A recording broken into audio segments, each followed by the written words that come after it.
Ala, kinain yung ano doon na. Yung ano? Yung hotdog dito. Yung hotdog nilagay ni Papa dito. Nga, ang kinain ng pusa. Nilagay dito ni Papa yung hotdog. Labas! Saan nalagay yung mga ano? Dito nga. Kasi lulutuin dapat. Palabasin mo nga itong mga pusa kayo sa akin. Dito. Ayaw ko dito yung mga pusa. Labas!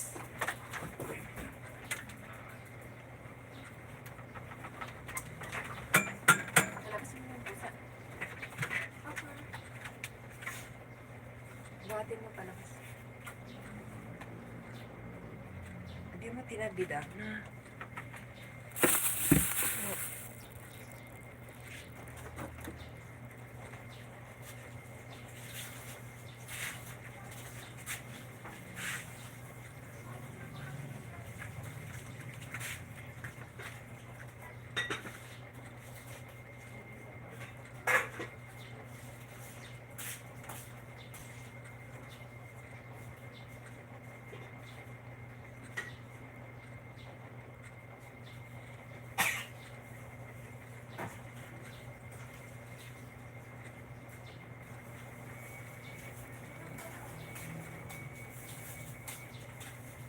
Isang pusa?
galawin ha. Your Honor, hindi ka po alam. Hindi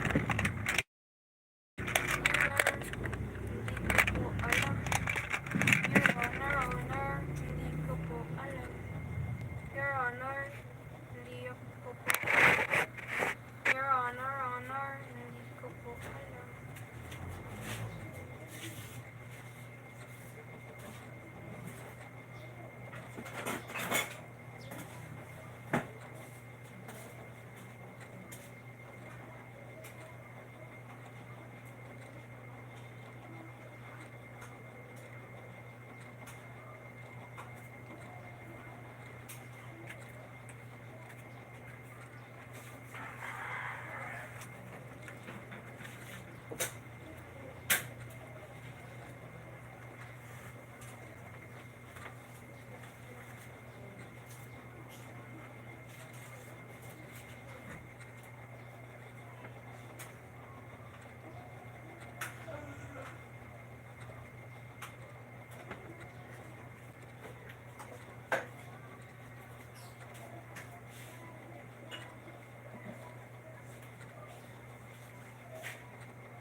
Simpla ako ng ano.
mag-apoy na yan.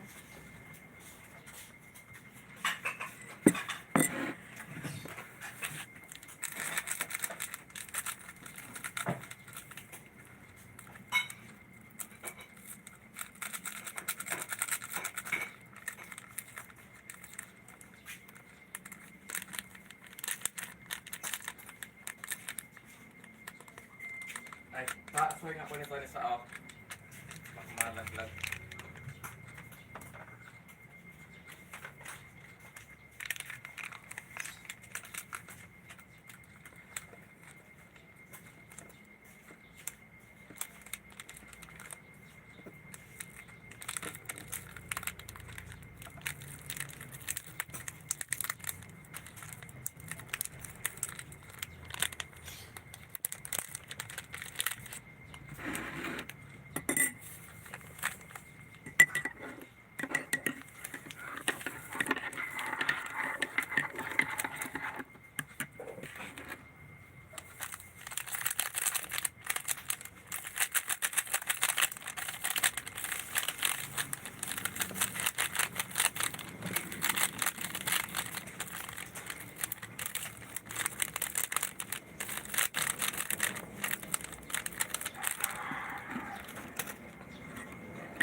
Your Honor, hindi ko po alam.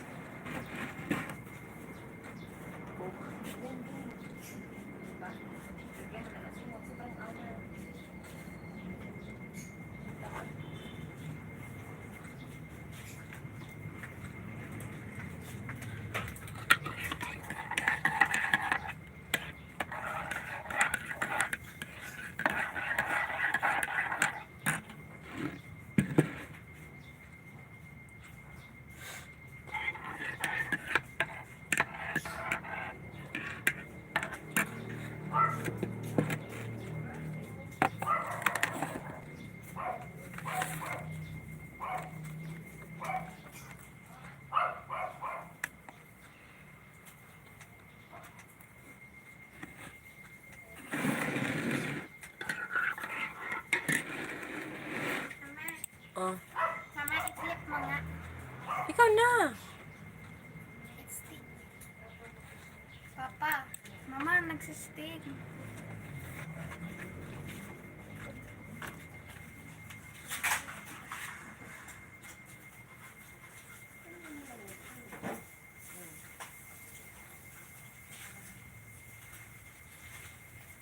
Huwag ka masyadong maangin.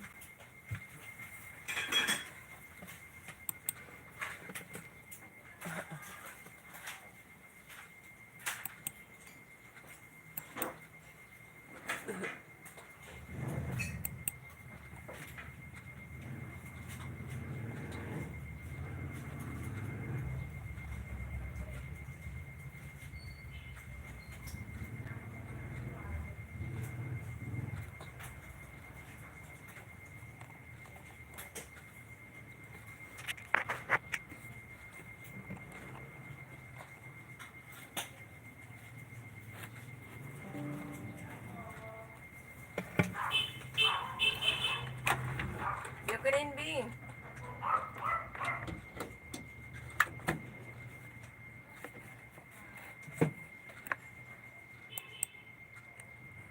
Thank you, sir. Thank you. Victor. The President of the Republic of the Philippines and the Commander-in-Chief of the Armed Forces of the Philippines, His Excellency Ferdinand R. Marcos Jr.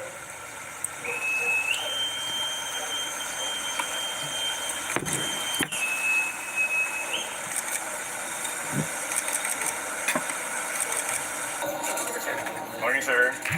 Ladies and gentlemen, Mr. President of the Republic of the Philippines, the Commander-in-Chief of the Armed Forces of the Philippines, His Excellency Ferdinand R. Marcos Jr.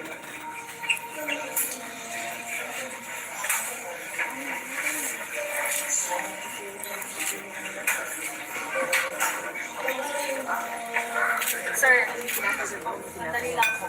Yes, please, sir. Caesars. Huwag mo nang kanin. Tara na. Okay na. Okay na. Distance, sister. Okay na.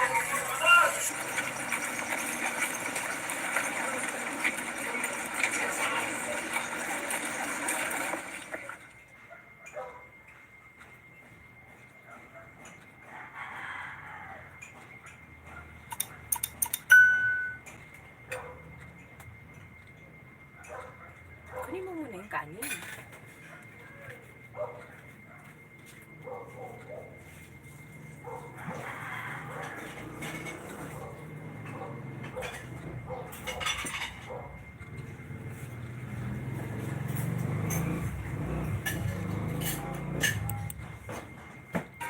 The Presidential Anti-Organized Crime Commission or PAO and the Philippine National Police Criminal Investigation and Detection Group or PNP-CIDG filed a qualified human trafficking complaint at the Department of Justice or DOJ on Friday, June 21. The respondents include suspended Bamban Tarlac Local Chief Executive Alice Go and 13 alleged conspirators. Lumabas ng mga ebidensya dito tulad ng kanyang fact na siya ang nag-apply doon sa dating NOLO, no? Sa NOLO from the local government. Lumabas din ang kanyang involvement doon sa lessor company.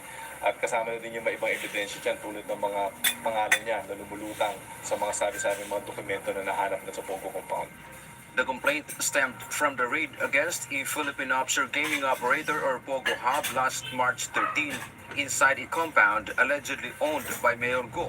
The DOJ and PNP-CIDG believe there is enough evidence to charge Go and the other respondents. Hindi lang ito isang piece of evidence, ngunit multiple pieces of evidence to na pwede magsama-sama at makonsider na circumstantial evidence upang maipakita na may probable cause upang ma-charge sila. With this, we are very happy because we have enough collaboration with IACAT, and because of this DC-20, I think the cases against these individuals is strong enough to stand in court. Meanwhile, in a statement, Go said that having connections to companies or individuals is not enough to link her in the case, particularly over the human trafficking complaint. And if there is allegedly concrete evidence, the charges should have been filed earlier. Dante Amento, UNTV, News and Rescue. We serve the people. We give glory to God.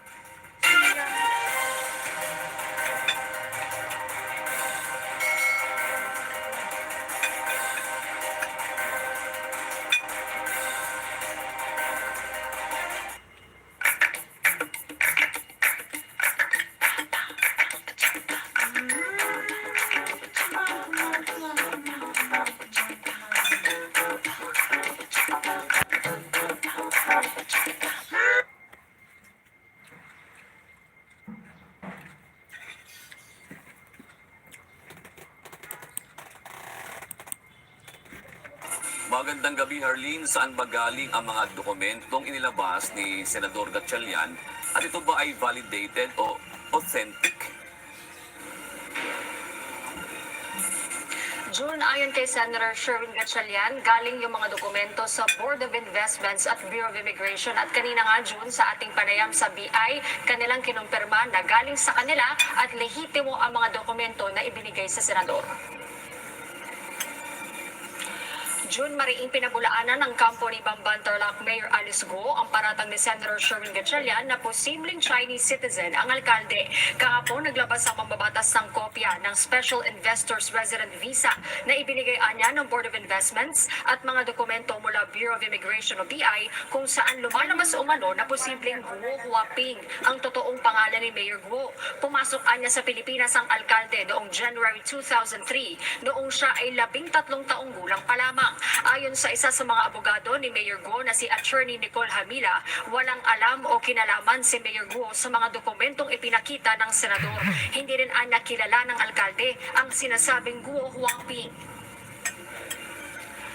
The allegation, and Mayor Alice Go is ready to face any legal consequences or any battle in the proper forum po to assert her claim. Ngayon po, hindi po namin masabi na kilala kasi in the first place, itong taong sinasabi nila is allegedly born sometime on 1960, so which makes that person 43.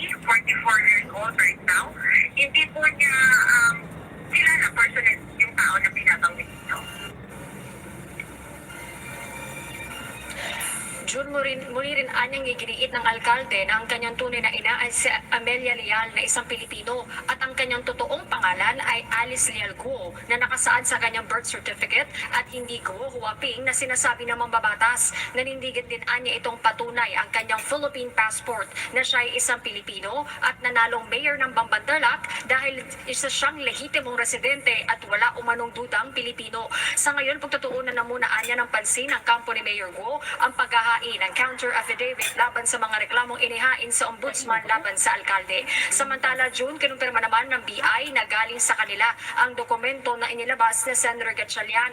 Ayon kay BI spokesperson Dana Sandoval, galing ito sa Board of Investments bilang parte ng records ni Guo Huaping sa aplikasyon ng kanyang visa. Isaan niya si Guo Huaping na nakadeklarang isa sa mga independent ni Lin Wenyi na siya namang pinaghihinalaan ng ilang mambabatas na totoong ina ni Mayor Guo. Itong Go Huanting na ito used to have an investor's visa which was cancelled already in 2011. Ngunit nang matanong kung iisang tao lang si Mayor Guo at Guo Huaping, sagot ng BI, I don't want to preempt the results of the investigation. So far, ito lang po siguro muna yung masasabi ko that we are confirming that the document is authentic and we send it to the Office of Senator Gatchalian. Gayunman, patuloy anya ang pakikipagtulungan ng BI sa Senado para sa pagbibigay ng mga kinakailangang dokumento gaya ng travel records at passports. Naniniwala rin ang BI na dapat ng Dove Radiant Care Deo Serum. Get up to 50% reduced dark marks. Enter your Radiant Girl era.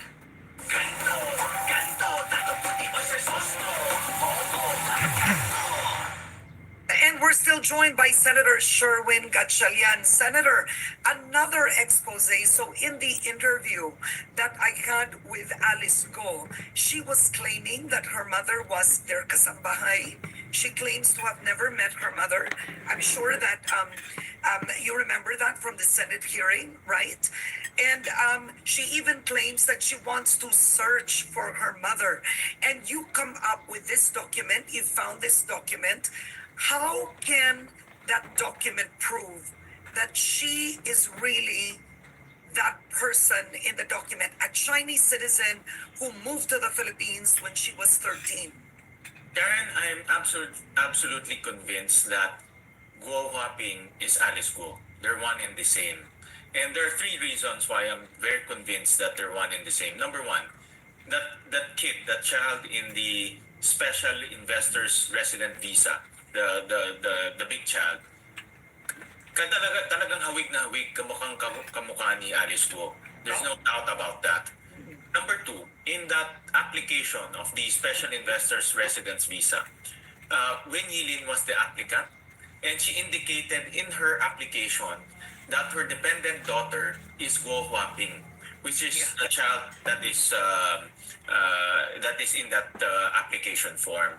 It's very clear that Wen Yilin applied Guo Huaping as her dependent daughter. At the same time, she also indicated her address there, and the address is exactly the same address in Valenzuela. She indicated in her special investors resident visa that her address is in Valenzuela. Her business is in Valenzuela. And if you look at the incorporation papers of Wen Yilin, it's exactly the same address. So in other words, Wen Yilin in the incorporation papers and Wen Yilin in the special investors resident visa is one and the same. No? That puts them in the same boat. Third is the story. If you look at the story, the reason why Guo Huaping cannot narrate where was she born, who was the person who initiated the birth, where did she study, is because she didn't grow up here in the Philippines. She grew up in China. She came here in 2003 when she was 13 years old, and her everything before that was in China, and that brings in the late registration because she was not born here. Her father lied in the late registration. There are 4 birth certificates, Karen, that her father applied through late registration. 4 different children, 4 different kids. And in those 4 different late registrations, she indicated Amelia Leal as the mother of those four individuals.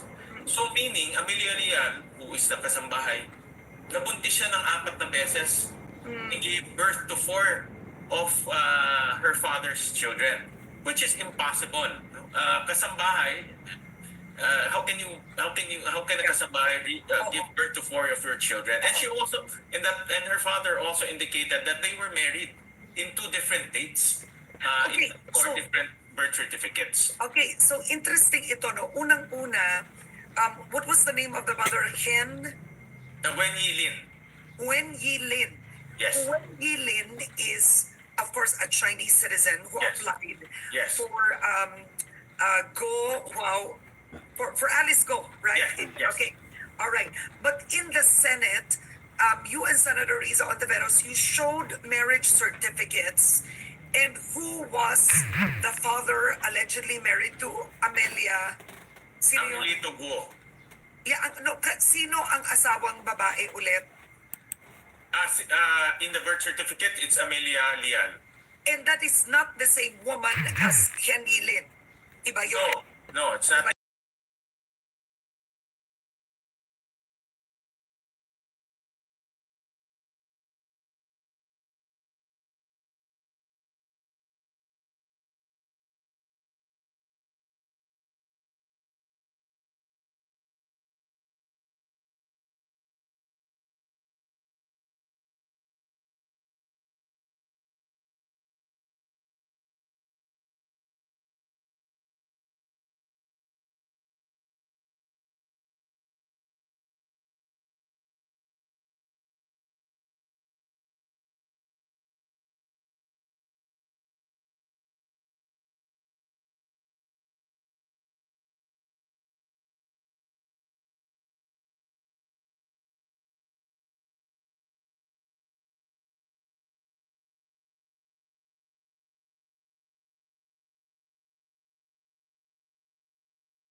Apply for an investor visa. To be fair, binigyan naman ng gobyerno, right? Binigyan naman. Hindi naman dinenay. So there's no need to fake that. And Alice Go only ran for mayor in, kailan ba sir? 2022. Oo. So ang tanong ko, from the time of 2003 to 2022, why would the father have to fake their marriage certificate, the identity of Alice Go, considering she is licensed to do business in the Philippines anyway? Why would they do that? Okay, there are 2 answers to your questions, Karen. Number 1 is the late registration happened in 2005. Okay. And in order to make her a Filipino, you have to have both parents Filipinos. So, Angelito Go declared himself there as Filipino, but in his passport, it's supplied by the Bureau of Immigration, he is Chinese. And Amelia Leal, they declared her as Filipino. But we all know Amelia Leal is non-existent. So because of those declarations, Alice Go in that birth certificate became Filipino. And that birth certificate that was issued in 2005 became the basis for her to do business, incorporate companies in the Philippines, buy land, and eventually file for bankruptcy. Yes, okay, go on, buy land. Yes, buy land, incorporate corporations, because the corporations like Baofu was incorporated to buy land. And at the same time, in 2022, I think this was an afterthought nilang from on their part, is to run for public office. Oo. So, okay. Ang tanong ko, the father, Angelito Go, who's clearly a Chinese citizen, was able to get documents and declare himself a Filipino citizen, which is not possible, right? But it happened. And Amelia Go, was completely fictitious. Why would the Philippine government give them papers to say they're Filipino without seeing them in person? Kluczem do sukcesu nie jest ciężka praca. Musisz pracować inaczej niż inni. Ale ludzie chcą osiągać sukces bez żadnej pracy. Prawie każdy chce mieszkać przy plaży, w domu z basenem, jeździć Porsche i decydować o sobie. Ale co robisz, aby zbliżyć się do sukcesu? Żyjemy w takich czasach, gdy zwykły szary Kowalski może być bogaty. Mamy tani dostęp do internetu i wiedzy, czyli coś, co było jeszcze abstrakcją 30 lat temu. Jeśli pracujesz mądrze, przestajesz nadużywać alkohol, szkolisz się, rezygnujesz z kupowania niepotrzebnych zabawek i zaczynasz inwestować, to możesz zmienić swoje życie w ciągu kilku miesięcy. Gdy wiesz, co robić, to niewiele potrzeba, aby zostać wolnym finansowo. Ludzie wierzą, że muszą mieć szczęście, aby zmienić życie. Wierzą, że jedyną drogą do pieniędzy jest loteria lub przypadek. Jednak potwierdzającym się za każdym razem faktem jest, że jedyną drogą do bogactwa jest wiedza i umiejętności. Musisz wiedzieć, jak zachować się niezależnie od warunków panujących na rynku. Wszystko jest kwestią decyzji. Często niełatwych, bo na początku nie będzie łatwo, ale gwarantuję ci, że będzie warto. Chyba nie chcesz spędzić całego swojego życia leżąc na kanapie i żałować, że nie wykorzystałeś swojego potencjału. Daj sobie szansę. Poniżej możesz zapisać się na darmowy webinar, gdzie pokażę ci, jak zamierzam pomnożyć swój kapitał w 2023 roku. Pytanie? Czy jesteś w stanie poświęcić 60 minut, żeby coś zmienić? To pierwszy i najważniejszy krok. Zapisz się poniżej i do zobaczenia na webinarze. Pozdrawiam cię serdecznie, Robert Gawęda.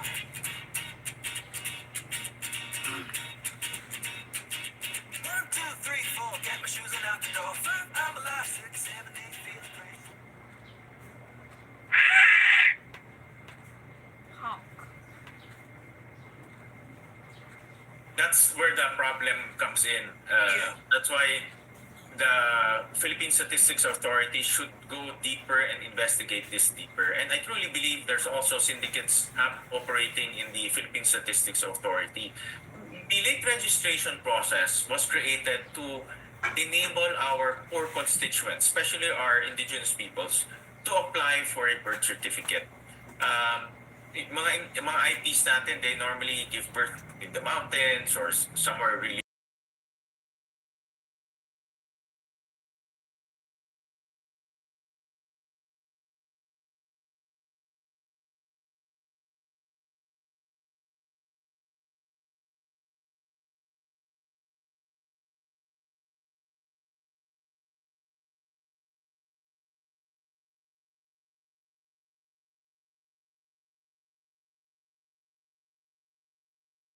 you don't have to undergo the naturalization process, which is costly. You have to get lawyers to make your paperwork. You also have to go through Congress if you want to do the legislative process. It's very difficult. But with late registration, all you need to do is supply the information and they will give you your birth certificate. Of course, there are supporting documents there, but in practice, a lot of those supporting documents are not being supplied. Another question is, when the Supreme Court, this is from the side of Alice Go's legal counsel, when the Supreme Court decided on Senator Grace Poe's case as a foundling, when her parents, she didn't know her parents, right? And you had some accusing her to be an American citizen. The Supreme Court essentially said she is Filipino, right? So she was found in this church. It was established, given to the story essentially of how she got to Fernando Po Jr. and Susan Roses. So the Supreme Court declared she is a Filipino, right? So the team of Alice Go is using that decision as a precedent for them. Because they say Alice Go, if she doesn't know her mother, is one similar case now with Senator Grace Poe. And number two, she only carries a Philippine passport. She doesn't carry a Chinese passport today, so one cannot prove she's a Chinese citizen. What are your thoughts, Senator? Karen, Go Wapping and Senator Grace Poe's circumstances are two very different circumstances. Senator Grace Poe is a foundling. She doesn't know her mother and father. She was found in a church. Yeah. Go Huaping has a father who is a Chinese. Yeah. And the father faked her birth certificate. And that can be proven easily because of that inconsistency in the birth certificate. At the same time, when Yilin applied in the POI and declared Go Huaping as her dependent daughter. Yeah. So, in other words, we can trace the mother in this particular case. It's just they lied in the birth certificate and they created that story of kasambahay. So these are two very distinct and different circumstances. That's why all of this evidence that we gathered, all of these pieces of evidence that we gathered, should be used by the Office of the Solicitor General in their filing of a co-warrant case, because these are very important pieces of evidence and very substantial for that matter. Yeah, and more urgent than that is the COMELEC said that if she files her candidacy as Bamban mayor, there are only 50,000 voters in Bamban, so most likely she'd win again.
And your mother has to be Filipino. Is it your mother or your father too?